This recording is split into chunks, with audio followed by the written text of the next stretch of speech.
국민의힘 새 당 대표로 한동훈 후보가 당선됐습니다. 한 대표는 수락연설에서 민심과 싸우면 안 되고 한편이 돼야 한다며 통합을 강조했습니다. 일부 의대 교수들이 잇따라 하반기 전공의 모집 거부의 뜻을 밝혔습니다. 정부와 환자단체는 환자들 불편을 외면하는 거라며 반발하고 있습니다. 김관영 전북도지사가 완주 전주 통합 추진을 공식화한 가운데 김 지사가 꺼내든 통합 특례시 지정의 실현 가능성을 따져봤습니다. 태양광 사업을 둘러싼 의혹이 확산하고 있습니다. 선로 지중화 공사 포기 과정을 두고 특혜 의심도 일고 있어 수사 대상이 어디까지 확대될지 관심이 쏠리고 있습니다. 고창군이 유네스코 생물권 보전 지역 지위를 10년간 더 유지하게 됐습니다. 국내 최초 행정구역 전체가 생물권 보전 지역인 고창군 사례를 뉴스 속속에서 살펴봅니다.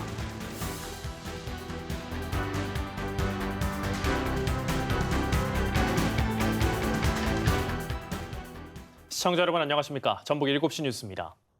4.10 총선 이후 새 지도부를 선출하는 국민의힘 전당대회에서 한동훈 후보가 당 대표에 당선됐습니다. 청년 1명을 포함해 5명을 뽑는 최고위원회는 각 계파 후보들이 고루 당선됐습니다. 첫 소식 김보담 기자입니다. 국민의힘 한동훈 후보가 과반 득표에 성공하면서 새 당대표에 선출됐습니다. 2위 원희룡 후보 18.8% 득표에 3배를 넘는 압승이었습니다. 나경원 후보는 14.58%, 윤상현 후보는 3.73%를 득표했습니다.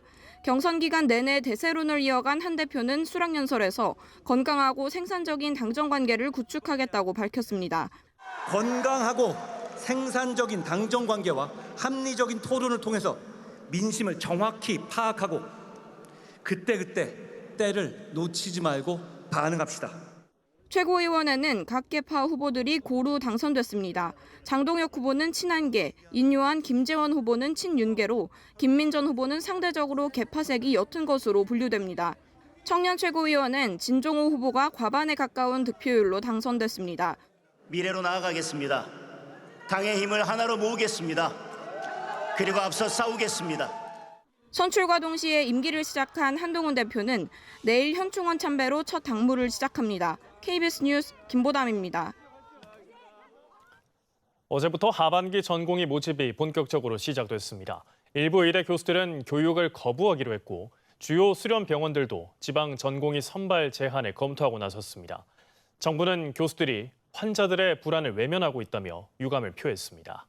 주현지 기자입니다.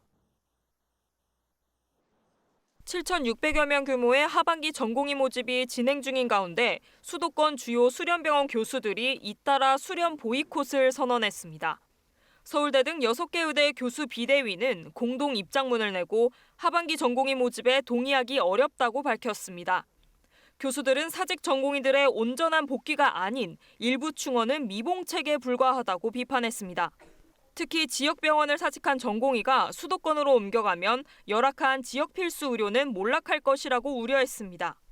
서울 아산병원에서는 레지던트 1년차를 아예 선발하지 않겠다고 했습니다.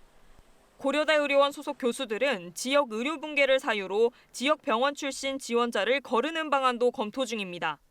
연세대와 성균관대, 가톨릭대 등 의대 교수들은 하반기 채용 전공의를 제자로 받아들일 수 없다는 입장을 내놓기도 했습니다.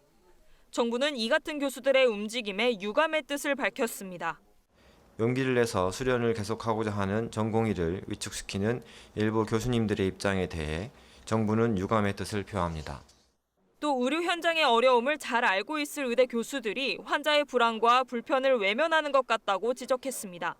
한국중증질환연합회도 교수들의 새 전공의 거부는 모렴치하고 반인륜적 학풍이라고 비판하며 철회를 요구했습니다. KBS 뉴스 주현지입니다.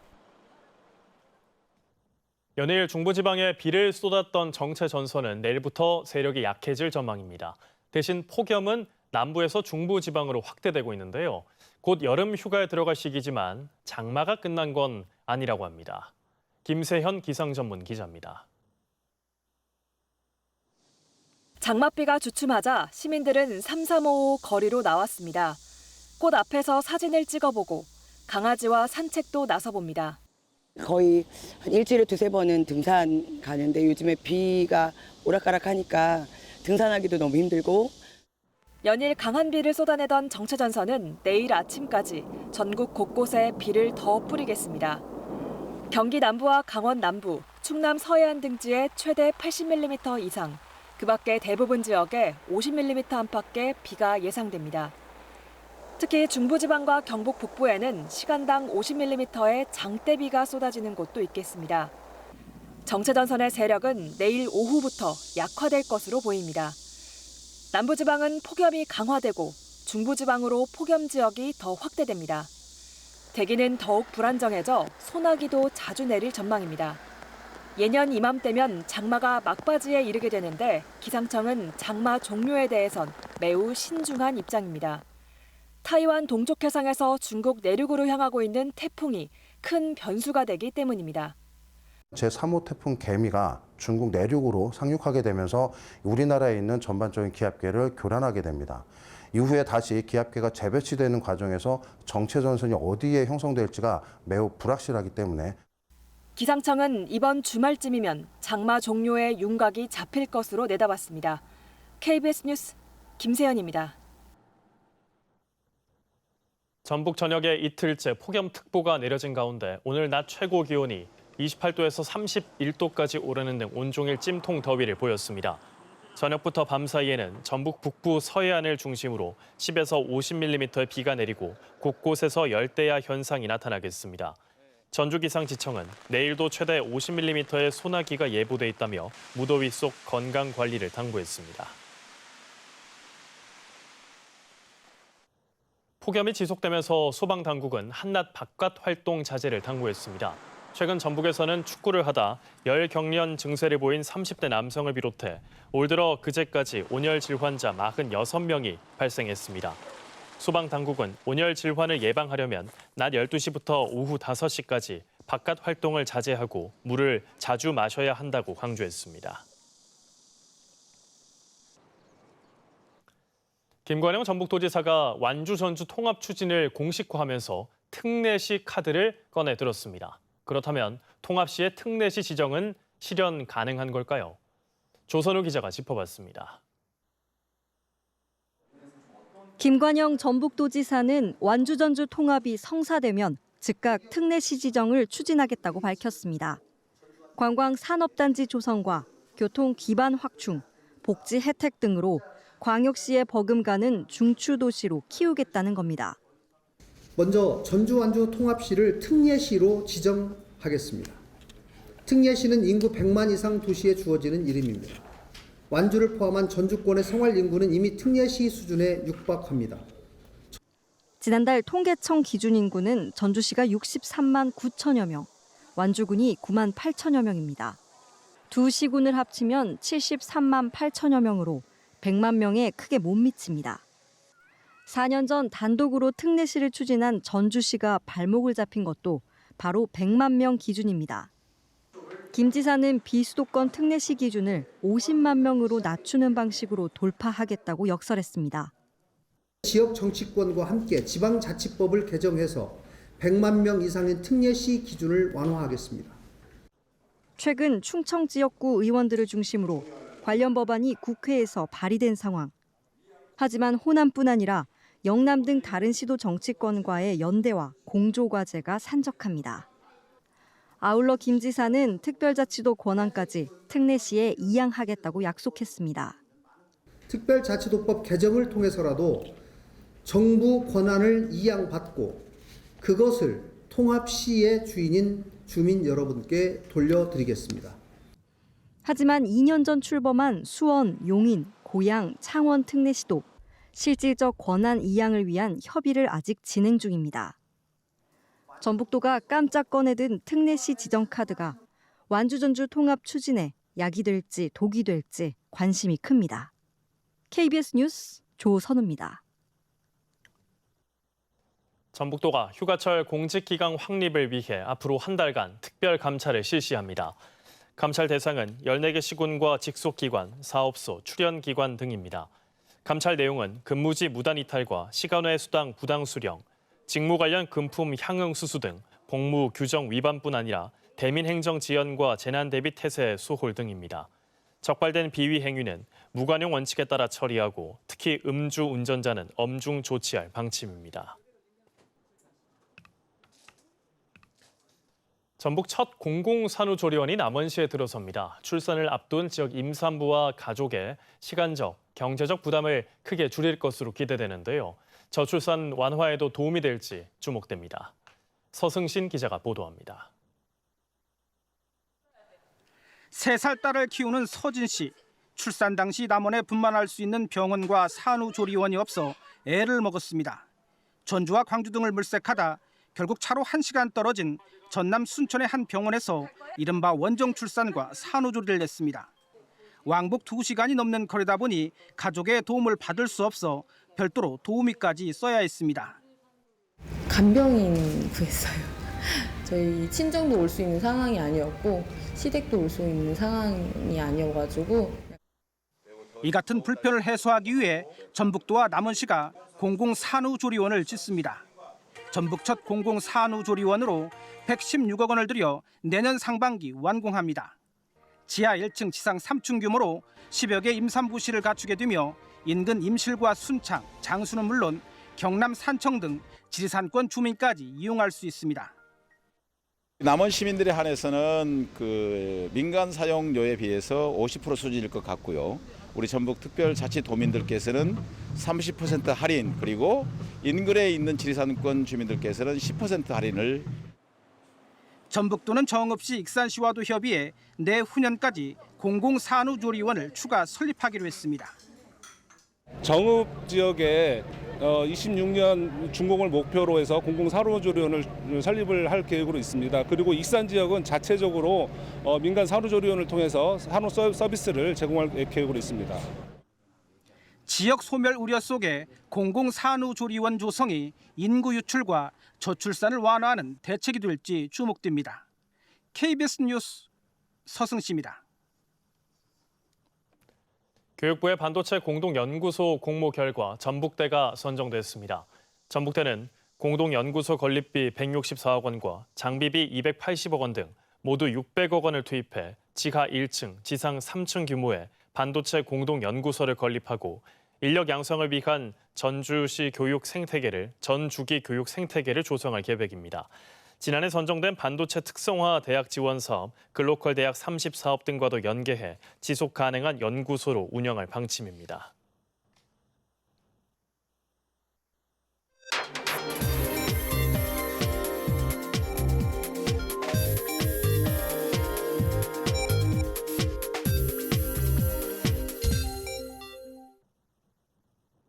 이른바 새만금 태양광 브로커에 대해 해경도 수사에 착수했다는 소식 전해드렸는데요. 당초 예정되어 있던 지중화 공사가 선로건설로 뒤바뀐 사실이 드러나며 특혜 의심도 커지고 있습니다. 안승길 기자가 취재했습니다. 30메가와트 규모의 어운리 태양광 발전소입니다. 변전소까지 송전선로 건설 공사는 사업비 570억 원 가운데 5분의 1을 차지합니다. 새만금 태양광 브로커 박모 씨는 선로 지중화 공사를 맡기겠다며 지인과 함께 전기업체에서 5천만 원을 받은 혐의 등으로 기소됐습니다. 정치인과 인맥 등을 강조한 박 씨가 군산시 공무원에 대한 청탁 명목 등으로 돈을 받은 게 인정된다며 징역형이 선고됐습니다. 당시 해당 업체는 사업 수주에 실패했고 시행사가 다른 업체에 공사를 맡겼습니다. 나서가지고 각 이장들 만나서 협의를 봐주면 민원을 해결할 수 있잖아요. 여기서는 이 사람들밖에 없다는. 당초 14km 넘는 모든 구간을 지중화할 계획이었지만 실제 농로에는 대형 전신주가 설치됐습니다. 사업이 변경되고 그랬지. 전부터 세우냐고 이거 원칙이 아니지 않느냐 하고 막 따지고 이제 돈을 제일로 쉽게 되려면 돈 2억씩 그래주고 3천만 원씩 줘. 취재 결과 공사를 가져간 곳은 태양광 주민조합 이사장이 운영하던 업체. 저희는 태양광 관련이 없어요. 설계 변경 과정에 군산시가 절차를 지키지 않아 특혜 의혹도 있는 가운데 배임 혐의 등으로 구속된 주민 대표 등과의 연관성도 수사 대상이 될 전망입니다. 한편 청탁 길목으로 지목된 신영대 의원 전 보좌관 정모 씨가 구속 기소되고 사무실 압수수색까지 이뤄진 만큼 정관계를 향한 칼끝이 어디까지 확장될지 관심이 쏠립니다. KBS 뉴스 안승길입니다. 경찰이 지난 22대 총선을 앞두고 공직선거법상 허위사실 공표 혐의로 고발된 윤준병 의원 사건을 불송치했습니다. 이복형 정읍시 의원은 지난 2월 윤 의원이 정읍시 예산 확보 실적을 부풀려 홍보했다며 경찰에 고발했고 이에 대해 윤 의원 측은 산출 근거가 잘못됐다고 반박했습니다. 이 시 의원은 검찰에 이의 신청할 예정이라고 밝혔습니다. 부안 진서리 요지에서 삼국시대에 조성한 것으로 추정되는 숯 가마터가 발견됐습니다. 이례적으로 원형이 고스란히 보존돼 있어 당시 생활사 연구에 중요한 사료가 될 전망입니다. 김현주 기자가 다녀왔습니다. 일제강점기 처음 발견된 부안 진서리 요지는 지난 1963년 사적으로 지정됐습니다. 최근 이곳에서 길이 17m, 너비 4m 규모의 숯가마터가 발굴됐습니다. 가마터 옆으로는 숯을 넣고 빼는 측구 10개가 확인됐습니다. 또 바로 옆에서 측구 7개가 뚫린 새 숯가마터도 추가로 발견됐습니다. 이렇게 숯을 넣고 빼던 측구와 측면 작업장 등이 원형에 가깝게 보존돼 있습니다. 완전한 형태의 측구식 탄효는 전북에서 찾아보기 어렵습니다. 방사성 탄소 연대 측정 결과 삼국시대인 7세기 무렵 조성한 것으로 추정됩니다. 이 가마터에서 구운 숯은 인근 바다를 통해 선박으로 다른 곳에 옮겨졌을 가능성도 있다고 전문가들은 보고 있습니다. 네, 중박 내지는 이제 부여도 갈 수도 있는 거고요. 그다음에 인근 지역에 철 생산 관계되는 데 있어서 철 가마에 필요한 탄으로 또 쓸 수도 있고요. 아울러 12세기 중반 제작된 것으로 추정되는 고려 청자와 가마터를 비롯해 갓발, 받침 등의 유물도 추가로 발견됐습니다. 삼국시대의 가마터가 고려시대까지 이어져서 고려청자가 어떻게 생산 체계를 이루었는지까지 저희 밝혀나가도록 노력하겠습니다. 이번 숯가마터 발굴로 고대 생활풍습 연구에도 귀중한 사료가 될 전망입니다. KBS 뉴스 김현주입니다. 2살배기 아들을 오랜 시간 홀로 두어 숨지게 한 20대 엄마에게 징역 11년형이 확정됐습니다. 다만 법원은 친모에게 살인의 고의는 없었다며 아동학대 살해죄가 아닌 아동학대 치사죄를 적용했습니다. 김태훈 기자의 보도입니다. 2살 아들을 이틀 넘게 방치해 숨지게 한 20대 친모에게 중형이 확정됐습니다. 대법원 3부는 아동학대 살해 혐의로 기소된 25살 A씨에게 아동학대 치사 혐의를 적용해 징역 11년을 선고한 원심을 확정했습니다. A씨는 지난해 2월 생후 20개월 아들을 62시간 동안 방치해 살해한 혐의를 받아왔습니다. 숨진 아이 곁에는 차가운 밥 한 공기만 있었고 거실에서는 빈 소주병 30여 개가 발견됐습니다. A씨는 아들이 숨지기 전에도 1년 동안 60차례에 걸쳐 아들을 혼자 두고 외출과 외박을 반복했던 것으로 조사됐습니다. 검찰은 20개월 아이를 사흘 가까이 물도 없이 방치했다면 살인의 고의가 충분히 인정된다며 아동학대 살해 혐의를 적용해 기소했습니다. 1심 재판부는 살해 혐의를 인정해 징역 15년형을 선고했습니다. 하지만 2심 재판부는 A씨에게 살인의 고의를 인정하긴 어렵다고 봤습니다. 2심은 A씨가 경계선 지능으로 적절한 양육을 받지 못한 점과 학교 폭력 피해를 겪은 불우한 환경 등을 고려했다며 아동학대 치사 혐의를 적용해 징역 11년으로 감형했습니다. A씨가 아들 생전에 양육 의지를 보였다는 점도 고려됐습니다. 대법원도 법리를 오해한 잘못이 없다며 원심을 확정했습니다. KBS 뉴스 김태훈입니다. 형사사건의 가해자가 감형을 노리고 선고 직전 법원에 돈을 맡기는 걸 기습공탁이라고 하는데요. 그동안 피해자의 의사와 상관없이 이루어진 기습공탁으로 감형이 되는 경우가 많아 비판이 잇따랐습니다. 이런 기습공탁을 막기 위한 법률 개정안이 오늘 국무회의를 통과했습니다. 현예슬 기자의 보도입니다. 롤스로이스 뺑소니 사건 가해자에게 마약류를 처방하고 마취 상태의 환자들을 성폭행한 혐의를 받는 의사 연모 씨. 환자 성폭행하고 불법 촬영한 혐의 인정하셨습니까? 지난달 1심 재판부는 염 씨에 대해 징역 17년과 벌금 500만 원을 선고했습니다. 하지만 재판 직후 염 씨에 대한 비판이 이어졌습니다. 피해자 가운데 한 명이 성폭력 피해를 비관해 목숨을 끊었지만 염 씨는 사과도 없이 선고를 이틀 남기고 기습공탁을 했기 때문입니다. 경제활동도 오래 했던 사람인데도 이 피해자 한 명당 500만 원을 공탁을 했다는 건 보여주기식의 공탁을 했다고밖에 생각이 안 되고요. 이렇게 선고 직전 감형을 노린 기습 공탁을 방지하기 위한 법률 개정안이 국무회의를 통과했습니다.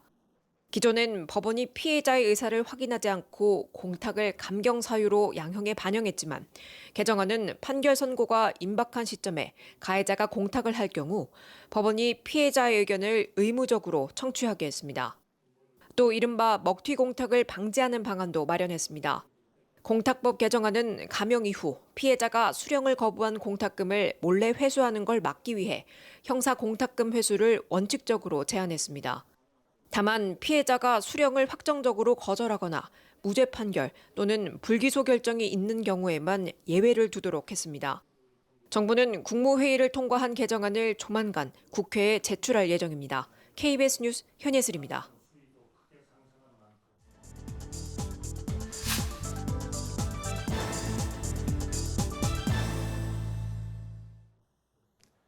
뉴스를 알기 쉽게 풀어드리는 뉴스 쏙쏙 시간입니다.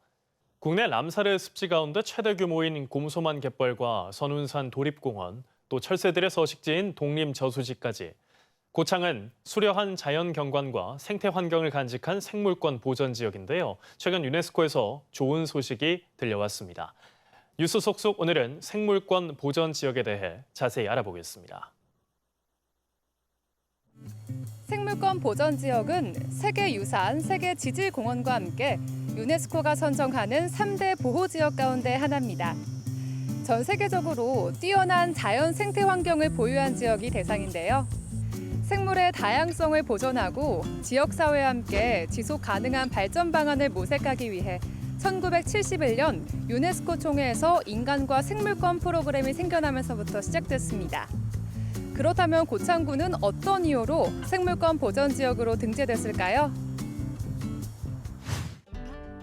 생물권 보전 지역은 3년여에 걸친 까다로운 심사 과정을 통해 지정되고 세계 생물권 보전 지역 네트워크 규약에 따라 보존을 위한 체계적인 관리가 진행됩니다. 현재까지 전 세계적으로 130여 개 나라 750개 가까운 지역이 지정돼 있고 우리나라에서는 1982년 설악산을 시작으로 제주도와 신안 다도해, 광릉숲 등 10곳이 생물권 보전 지역으로 지정됐는데요. 이 가운데 고창군은 2013년 행정구역 전체가 생물권 보전 지역으로 지정된 우리나라 첫 사례가 됐습니다. 고창군은 운곡습지와 곰소만 갯벌, 선운산 도립공원, 독림저수지 등 수려한 자연경관과 뛰어난 생태 환경을 간직한 곳이죠. 고창은 해안과 갯벌, 연안 내륙, 그리고 도시 생태권과 농촌 문화권까지 잘 어우러진 생태 문화도시로 인정받아 전 세계의 생물권 보전 지역으로서 이름을 알리고 있습니다. 국내 최초로 행정구역 전체가 생물권 보전 지역으로 지정된 고창군이 유네스코로부터 다시 한번 지위를 인정받게 됐습니다. 세계에서 손꼽힐 만한 자연 환경을 잘 유지하고 있다는 평가 결과를 받은 건데요. 이수진 기자가 취재했습니다. 강인한 원시 생명력이 느껴지는 습지. 멸종위기 야생동물 등 800종이 넘는 희귀 동식물들의 보금자리자 생태계의 보고로 자리 잡았습니다. 단일 구역 내 최대 규모, 다양한 형태의 군집을 자랑하는 중림리 고인돌 유적부터 드넓은 고창 앞바다 갯벌까지 모두 세계유산에 당당히 이름을 올린 고창의 보물들입니다. 10년 전 국내 최초로 행정구역 전체가 생물권 보전 지역으로 지정된 고창군. 최근 열린 유네스코 생물권 보전지역 국제조정이사회는 보전과 발전, 지원 등 모든 심사 평가에서 합격 판정을 내리며 앞으로 10년간 이 지위 유지를 확정했습니다. 유네스코가 다시 한번 고창군 일대가 세계에서 손꼽힐 만큼 자연 생태 자원이 우수하고 풍부하다는 점을 인증한 셈입니다. 고창군은 생물권 보전지역 지위 유지를 위해 오는 2030년까지 체계적인 보전과 관리 방안을 비롯해 지속 가능한 발전을 위한 미래 비전 등을 마련해 나갈 예정입니다. 다양한 생태 환경 교육 프로그램을 개발하고 전문 인력을 양성해 고창군의 생태 보존과 발전을 이끌어 가겠습니다. 또한 생물권 보존 지역 간 시너지 창출을 위해 다양한 분야에서 자치단체들 간의 협력도 강화할 계획입니다. KBS 뉴스 이수진입니다. 네, 이번에는 고창군 김철태 부군수와 함께 고창군이 앞으로 10년간 생물권 보전 지역으로서 지위를 유지하게 된 배경과 의미, 이로 인한 기대 효과 등을 자세히 짚어보겠습니다. 어서 오십시오. 예, 안녕하십니까. 안녕하십니까. 예. 고창군이 앞으로 10년간 생물권 보전 지역의 지위를 유지를 하게 됐는데요. 이게 어떤 의미가 있는지 먼저 설명을 해주시죠. 여러 의미가 있겠지만 한마디로 자부심은 더 높아졌고 책임감은 더 커졌다고 생각합니다. 지난 10년 동안 고창군과 군민들은 지역의 청정 생태계를 지키기 위해 수많은 노력을 했는데 이번에 그 땀과 노력이 세계적으로 인정을 받았기 때문에 지역 주민들에게는 큰 자부심이고 자랑이라고 생각합니다. 첫 지정 당시에 우리나라에서는 첫 번째로 행정구역 전체가 생물권 보전 지역으로 지정이 됐고 이번에 재지정을 받으면서 이게 아마 대한민국 최초의 사례일 겁니다. 그렇기 때문에 우리 고창군뿐만 아니라 우리 전북특별자치도의 자랑이고 전북에 또 다른 보물이 하나 더 추가되었다 이렇게 생각을 합니다. 그러면서도 한편으로는 지역을 지키고 보존해야 하는 우리의 책임감은 더 커졌다고 생각을 하고 앞으로 그런 면에서 우리가 더 노력을 해야 되겠다 이런 의미도 있다고 생각을 합니다. 예. 그러니까 처음 이제 지정을 받았던 게 2013년이잖아요. 예. 이게 국내에서 처음으로 행정구역 전체가 생물권 보전 지역으로 지정이 된 건데 이번에 이제 첫 평가에서 어떻게 보면 합격점을 받은 거라고 볼 수 있습니다. 이게 어떤 노력들이 그동안 있었나요? 평가는 크게 보전과 발전, 지원이라고 하는 3개 분야로 나눠서 이루어지는데 이번에 3개 분야 모두 굉장히 높은 점수를 받았습니다. 우선 한반도 철새들의 안식처라고 할 수 있는 고창 갯벌이 2021년도에 유네스코 세계 자연유산으로 등재되었고 지난해에는 지역의 지질명소 13곳이 세계 지질공원으로 인증을 받았습니다. 유네스코에서 운영하는 자연환경 프로그램이 3개가 있는데 고창군이 그 3개를 모두 석권한 것이 있고 그게 굉장히 중요하게 역할을 했다고 생각을 합니다. 그리고 또한 멸종 위기종의 서식지를 보호하고 또 생물 다양성을 높이기 위해 저희가 많은 노력을 기울이고 있는데요. 예를 들면 황새들에게 보금자리를 마련해 준다든지 아니면 생태계 교란 생물을 퇴치한다든지 생태축 복원 사업을 많이 추진하고 있습니다. 그런 점에서 높은 평가를 받았고요. 또 최근에는 고창의 황새라든지 수달, 삭, 담비 같은 다양한 멸종 위기종이 고창을 찾아오고 있습니다. 이 부분도 굉장히 높은 평가를 받은 부분이 되겠습니다. 예. 이번에 다시 한번 좀 지정이 되면서 세계에서 손꼽힐 만한 자연 생태 자원의 보고라는 점을 다시 한번 인정을 받게 된 건데요. 그만큼 뭐 관광이나 지역 경제 활성화 같이 좀 부수적으로 경제 효과에 대한 기대도 컸을 것 같습니다. 지난 10년간은 어땠습니까? 구체적인 수치로 말씀드리기는 좀 어렵습니다만 현상적으로 말씀을 드리면 지역 특산품의 가치는 올라갔고 그다음에 생태 체험 관광은 늘어났고 지역 공동체는 활성화되었다고 생각을 합니다. 실제로 생물권 보전지역 마크가 붙은 고창군 특산품은 다른 지역의 농산물에 비해서 굉장히 높은 가격으로 팔리고 있고 학교나 기관 단체를 대상으로 하는 체험 프로그램, 생태 관광, 그리고 숙박이 늘어나면서 지역에 활력이 돌고 있습니다. 예를 들면 운곡습지 주변 6개 마을은 장터를 매주 운영하면서 특산품을 판매하면서 그 수익금의 일부를 생태환경 보전과 아니면은 지역 공동체 활성화에 재투자하고 있고요. 그다음에 운곡습지 주변 마을 중에 하나인 호안마을이 있습니다. 그 마을에 예전에는 축사가 많이 있어서 일반인들이 접근을 꺼려했었는데 지금은 생태관광의 명소로 대한민국 최고의 명소로 자리를 잡았습니다. 예. 이번에 지정이 되면서 앞으로 또 10년간 생물권 보전 지역을 지키고 또 활용할 다양한 정책들이 나올 텐데요. 앞으로 어떻게 달라진 모습들을 좀 기대할 수가 있을까요? 생물권 보전 지역의 궁극적인 목표는 자연과 인간이 조화롭게 공존하면서 지속 가능한 도시를 만드는 것이라고 생각을 합니다. 그런 점에서 보존도 중요하지만 현명한 활용이 굉장히 중요하다고 생각을 하고요. 그러기 위해서 고창군은 생물 다양성을 높이기 위한 다양한 프로젝트를 지속적으로 추진할 계획입니다.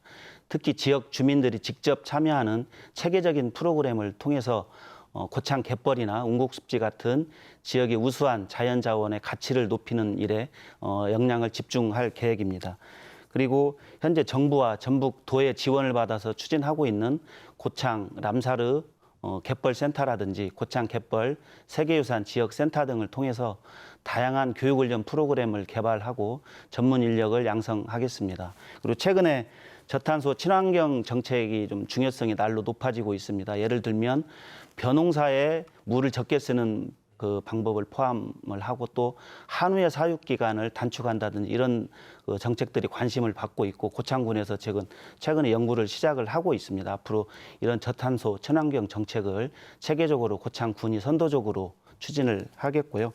이러한 노력을 통해서 고창군이 자연과 인간이 공존하는 명실공히 대한민국에서 가장 살기 좋은 지역으로 발전될 수 있도록 저희가 노력을 하겠습니다. 예. 이번엔 다시 한번 생물권 보전 지역으로 고창군 전체가 또 지정이 된 만큼 청정 지역의 브랜드 가치로 높아지고요. 지역 주민과 함께 성장할 수 있기를 또 기대해 보겠습니다. 네, 최선을 다해서 노력하겠습니다. 네, 오늘 말씀 고맙습니다. 네, 감사합니다. 다음 소식입니다. 남원에서 자활 기업이 잇따라 창업에 성공해 자립에 나섰습니다. 건고추를 저렴한 값에 살 수 있는 직거래 장터가 고창에서 열립니다. 전북의 지역 소식 박형규 기자입니다. 남원 포함 농원과 미테리 남원 도통점 두 곳이 자활기업으로 인정받아 새롭게 출발합니다. 포함 농원은 농산물 생산과 유통, 비육돈 유탁 사육 등을 특화한 사업으로 미테리 남원 도통점은 파스타 전문점으로 각각 창업에 성공했습니다. 남원에는 현재 6개 자활기업이 창업해 사업을 이어가고 있으며 남원시 자활사업단은 자립을 꿈꾸는 가게 7곳을 운영하고 있습니다. 이번 자활기업 창업을 통해 자립을 꿈꾸는 참여자들에게 꿈과 희망을 주는 성공 모델이 되길 바랍니다. 고창군 농산물 종합유통센터에서는 오는 11월 23일까지 매주 주말과 고창 장날에 오전 5시부터 오후 1시까지 고창 건고추 직거래 장터를 운영하기로 했습니다. 고창군은 부대시설과 고객 쉼터 등을 마련해 농가와 소비자들이 고추를 편하게 사고 팔 수 있도록 지원하기로 했습니다. 고추 생산 농가는 안정적인 판로를 확보하고 상인과 소비자는 우수한 품질의 고창 건고추를 저렴한 가격에 구매해 서로 상생하는 직거래 장터로 만들어 가겠습니다. 제34회 나라꽃 무궁화 완주축제가 다음 달 10일 고산 문화공원에서 열립니다. 이번 축제에서는 다양한 매력을 뽐내는 무궁화 품종 180여 종을 감상할 수 있으며 무궁화 묘목도 무료로 받을 수 있습니다. 아울러 무궁화 골든벨과 그림대회, 추억의 보물찾기 등 다양한 행사도 이어집니다. 축제 전날과 축제일에는 캠핑장을 무료로 이용할 수 있습니다. KBS 뉴스 박형규입니다. 군산 지곡동 일대 오수 맨홀 펌프장을 확충하는 하수도 정비 기본 계획이 환경부의 승인을 받았습니다. 이에 따라 군산시는 아파트 개발 등을 고려해 단계적으로 오수 펌프장 2곳을 설치하고 사업비는 민간 개발자가 부담합니다. 최근 군산 지곡동의 아파트 단지 건설이 늘면서 기존 오수 맨홀 펌프장 1개로는 처리 용량이 부족하다는 지적이 제기돼 왔습니다. 변산반도 국립공원 사무소가 여름 휴가철을 맞아 다음 달 4일까지 무질서 행위를 집중 단속합니다. 허용된 장소가 아닌 곳에서 야영이나 취사를 하거나 불법 주차한 차 안에서 잠을 자는 이른바 차박 행위 등이 주요 단속 대상입니다. 이번 단속에서 불법 행위가 적발되면 최대 200만 원의 과태료를 부과할 방침입니다. 익산시가 보건복지부가 공모한 치매 안심마을 우수 선도 사업에 선정됐습니다. 이번 공모 선정으로 확보한 국비 3천만 원으로 왕궁 금호마을 등 2곳에 치매 환자를 위한 낙상 방지 안전 손잡이를 설치하고 가정용 안전 물품을 지원합니다. 또 안전사고와 치매 예방, 인지 능력 강화를 위한 정기 교육도 지속할 계획입니다. 조금 전 안승길 기자 리포트에서 일부 자막 전달에 차질이 있었던 점 시청자분들의 양해 바랍니다. 다음 소식입니다. SM엔터테인먼트 주식 시세 조종 의혹을 받고 있는 카카오 창업자 김범수 경영쇄신위원장이 오늘 새벽 구속됐습니다. 법원은 증거인멸과 도주 우려가 있다고 영장 발부 이유를 밝혔습니다. 이규명 기자의 보도입니다. SM엔터테인먼트 인수 과정에서 불거진 시세 조종 의혹의 정점으로 지목된 카카오 창업자 김범수 경영쇄신위원장. 서울 남부지법은 구속 심사를 시작한 지 11시간 만인 오늘 새벽 1시쯤 김 위원장에 대한 구속영장을 발부했습니다. 재판부는 김 위원장이 증거를 인멸할 염려가 있다고 영장 발부 이유를 설명했습니다. 대기업 총수로는 이례적으로 도주 우려까지 인정됐습니다. 구치소에서 대기 중이던 김 위원장은 곧바로 구속돼 최장 20일 동안 검찰 수사를 받게 됩니다. 김 위원장은 지난해 2월 경쟁사인 하이브의 SM엔터테인먼트 인수를 막기 위해 카카오가 공개 매수가인 주당 12만 원보다 비싼 값에 주식을 대량으로 사들이게 한 혐의를 받습니다. 검찰 측은 최종 책임자로서 김 위원장의 승인 없이는 그룹 차원의 주식 매입은 불가능했다고 보고 있습니다. 반면 김 위원장 측은 어떠한 불법도 용인하지 않았다며 혐의를 부인하고 있습니다. 앞서 같은 혐의로 구속 기소된 배재현 카카오 투자 총괄 대표와 원아시아 파트너스 대표 지모 씨는 보석으로 석방돼 재판이 진행 중입니다. 검찰은 최장 20일의 구속 기간 동안 김 위원장을 상대로 구체적인 시세 조종 지시와 관여 여부 입증에 수사력을 집중할 방침입니다. 김 위원장의 구속으로 다른 카카오 계열사에 대한 수사도 탄력이 붙을 것으로 관측되고 있습니다. KBS 뉴스 이규명입니다.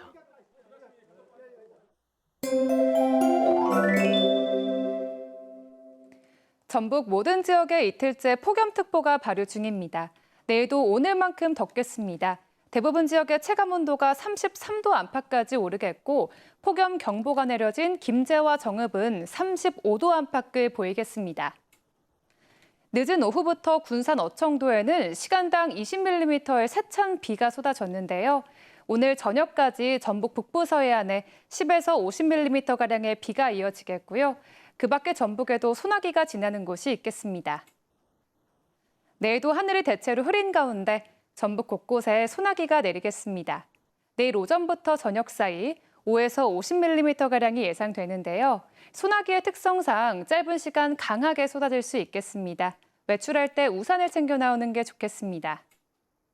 오늘 밤 사이에도 열대야가 나타나겠습니다. 서부 지역의 아침 기온 대부분 26도 이상을 보이겠고요. 한낮 기온은 익산이 32도, 전주 33도까지 오르겠습니다.